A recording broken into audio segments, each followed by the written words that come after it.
Hi, and welcome to another video of the Targeted Individual Program, Targeted Individual Experience. This is Friday, November 24th, the day after Thanksgiving. And just want to do an update of my targeting on Thanksgiving Day. So, of course, we all know as TIs that when it comes to the holidays, birthdays, things that they know that you want to enjoy, they will attack you relentlessly in order to spoil that moment for you. And so yesterday, Thanksgiving Day, the kids and I and their mother went over to her aunt's house. We usually go to my aunt's house, but my aunt is getting older and she can no longer cook Thanksgiving, because she usually in the past have these big Thanksgiving dinner with her friends and families, and we go over there. So yesterday we went to the kids' mother, my two youngest aunt's house. On our way there, I noticed that as I turned on to Linden Boulevard on Bedford, there was a police car that was turning. It was a police SUV. And they had their lights flashing, but no sirens. Okay? And so at that point, I'm like, okay, this is started. I know when I go over there, that I'm going to be psychologically harassed and attacked. And, they just let me know that they're responsible for that. So anyway, so the police SUV drove off in front of me. It was driving very fast, lights flashing, no sirens. And until they got out of range. So I'm still driving on the way to our aunt's house. And I had to make a couple of turns, and as I was getting closer to her aunt's house, there goes that police SUV again. Now, it's the same type of vehicle, but I'm not sure if they were the same two police officers that was driving. Okay?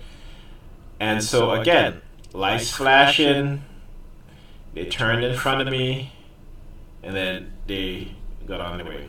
So we got to her aunt's house, got the kids out the car, parked the car, went upstairs, sat down, and it was her aunt, her uncle, her two cousins, her cousin Jan, and her cousin Cameron, and her cousin Jan boyfriend. So I sat down in the living room, and the football game was on, but I don't watch football anymore. I'm part of the boycott, and so I turned the channel and I started watching The Godfather. And so, as I was sitting there, I got my dinner at that, and was chit chatting with her uncle. Now she's in the kitchen with her cousin, with both her cousin and her aunt and her cousin boyfriend. And he kept calling me, to come into the kitchen. And I'm like, there's no room in there, okay? There's no seating. And, so eventually I got tired of her calling me. So I went into the kitchen, and there was a stool. Now, she knows that I can't sit on any hard surface for a long period, right? And so why would she be calling me to sit on the stool, which has a very hard surface? She knows that my back, and if I sat in that stool, or on that stool, that it's going to be very difficult for me to get up, because my back will start to tighten up and start to hurt me. So anyway, And I knew something was up because, like I said, she just kept calling me, calling me, calling me. And I'm like, I'm watching The Godfather, but she still continued to call me and call me. So just to see what they were going to do, I decided to go. So I got there into the kitchen, sat on the stool, and immediately her cousin, her female cousin, takes out her cell phone, and she had a picture of a baby on the cell phone, and she's like, "Oh, isn't he cute? Isn't he cute?" And Pam was like, "What's his name?" And she's like, "Justice." And I'm like, "What's his name?" And she's like, "Justice." And I said, "Oh, okay." The minute I asked what was the kid in the picture name, they all start, the females, okay, remember, her cousin, and her aunt started flicking their hair, doing this, flicking their hair, stuff like that. And then her cousin's boyfriend and her male cousin, I'm looking at them because I know they're going to do something too. And they started doing this, sticking their thumb out, And I'm like, all right. So at that point, I was like, you know what? I'm going back in the living room, go watch The Godfather. Sat back in the living room watching The Godfather, and she's calling me again. And I'm like, listen, I'm good. I'm not coming in the kitchen. Asking me if I want punch cream. Now, punch cream is an alcoholic drink, and she knows when I'm driving, especially with kids in the car. I don't drink. I haven't drunk in years. Okay, alcohol in years.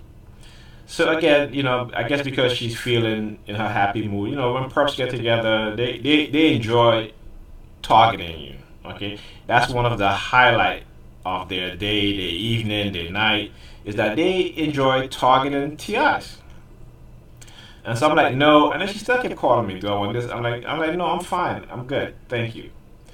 So it was around 9 o'clock, and I'm like, listen, we gotta go because we gotta get back because I gotta get parking. And she just totally ignored me,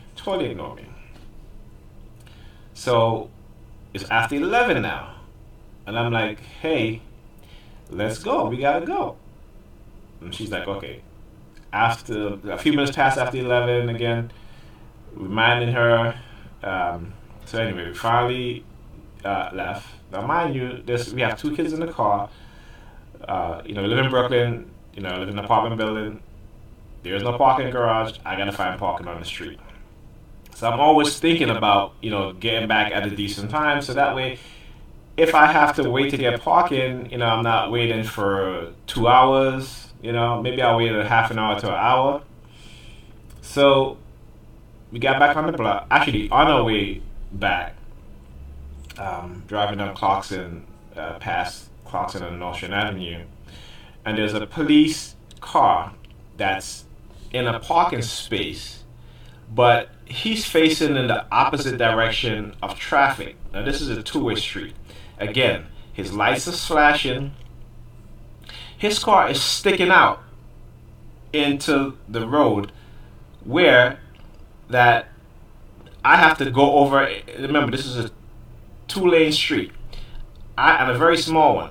I have to go over into the oncoming traffic lane to pass this vehicle, right? Now, and that's, police, when they target you, they also do some of the most stupidest things, okay? So, again, lights flashing, no sirens, just parked up there with the front of the car sticking out into the street, so that way I couldn't drive straight. I have to actually go into the oncoming car lane to get around him. And so we got on the block, and the kids upstairs, my son upstairs came to come back down to get my daughter, and I'm like, listen, I just missed the parking because somebody was coming out, but there was a car that got in front of me, and that car took the parking space. So I'm like, listen,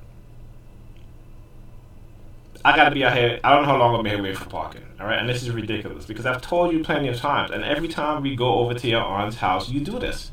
When I tell you we have to leave at a certain time because I gotta get parking, and on top of that, I was gonna take the kids over to my house because it was my weekend with the kids.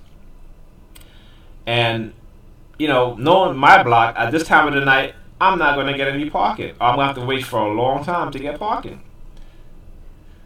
So I was like, you know what? You get in this car and you wait for parking. And then she says to me, well, I got to get up early in the morning because I got to work. I said, oh, well, did you think about that when it was 9 o'clock when I told you we have to go? You didn't think about that, right? And she's like, well, fine, whatever. So I went upstairs and she got parking. She came upstairs a few minutes later because she got parking. Now, interesting, right? Because as a TI, when I'm out there waiting for parking, I wait a very long time. Sometimes I get parking, about maybe 20 to half an hour, in terms of minutes. But had I stayed in the car and looked for parking, no one would have moved their car, right? So, because she got in the car to look for parking, all of a sudden, she got parking, right? So, when she got upstairs and I'm like, oh, you got parking? And she's like, yeah. I was like, good. I said, because you know what? If it was me waiting downstairs, I wouldn't get parking. And then she was like, yes, you would have. I said, no, I wouldn't. She's like, you always get parking. I said, when I come to your house at this time of night, I have to wait a long time for parking. Okay, when I go drop my son off and come back and it's around 9 o'clock, I'm waiting for 40 to over an hour to get parking. So I said to her, I said, had we gotten back at a decent time, yeah, I probably would have got parking. But this late, they wouldn't move their car because the fact that I was in the car waiting for parking. And they do this. I'll come up on the block, even on my block. And I'll sit there for half an hour, I wouldn't get parking. I'll go around the block and come back and two people pulling out. After, let's say, I go around the block and I find parking on another block and I'm walking back up to my house, then two people just all of a sudden just pull out of the parking space. Same thing on her block. Okay? And because she's, a handler, she tries to diffuse stuff and make excuses for these people, right? And put it all on me. Oh, it's just you. Just that's the way you're thinking. That's the way you think. I'm like, no, that's not the way I think. That's the way it is. Okay, I have videos to prove what's happening to me, what's being done to me. Okay, so I'm not making stuff up. So anyway, I was in the kitchen, and we started, a little arguing because I was pretty upset. I was like, listen, I want to get with a decent time. Plus, her and her family was targeting me. So she turns around and she pinched her nose. And I'm like, don't start with the nose pinching. And she's like, what? I got coal coming at my nose. I'm like, yeah, whatever. And then she turns around, did this, and blow snot in my direction. I'm like, this is the kind of juvenile behavior these people have. Okay? This is the kind of ridiculous things that they do. So anyway, at that point, I was like, you know what? I'm going home. So I left, and she tried to prevent me from leaving. Tried to fight me because I wanted to leave. So I just kind of like moved her out the way, okay, forcefully because she wouldn't let me get to the door, and and I left.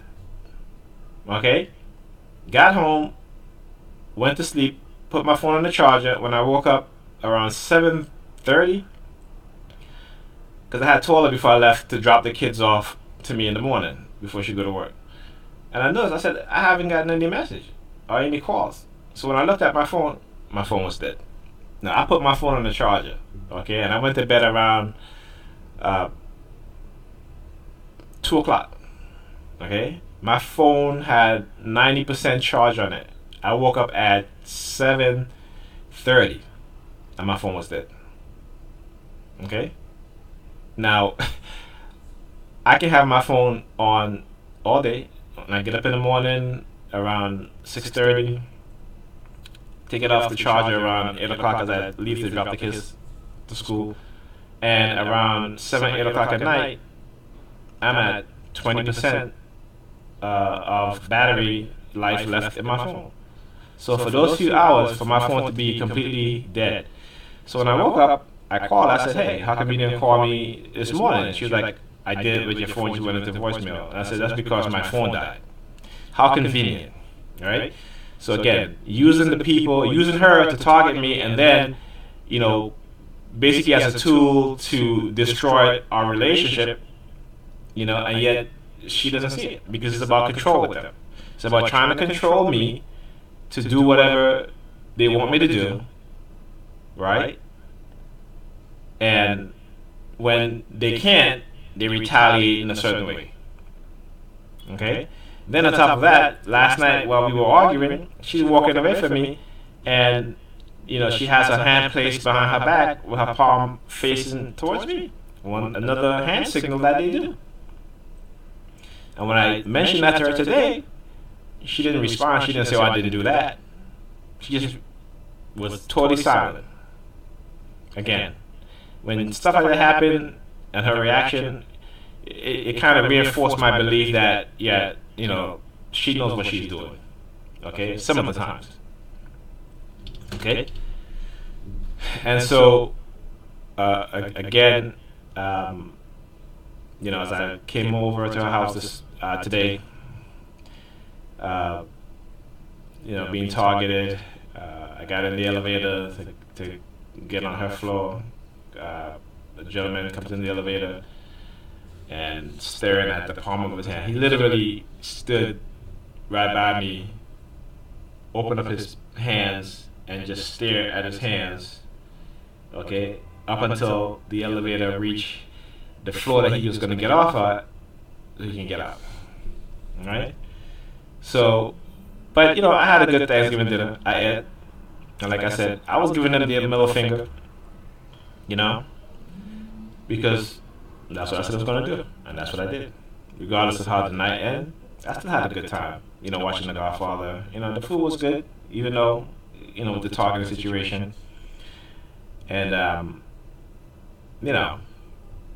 that's the life of TIs, That's what the perps do. That's what the police does with the harassment, manipulation. And that's why I have this up from psychologicalharassment.com. It talks about psychological warfare, manipulation, and covert type investigation. Okay? And so you gotta, as TIs, understand what's being done. Okay? And so, you have to be aware of that. All right? So don't let these idiots, like I said, have emotional control over you, try to intimidate you, scare you with their psychological tactics, with their psychological threats. You stand up for yourself, stand up for others as well, and keep fighting the fight. We have to. Okay?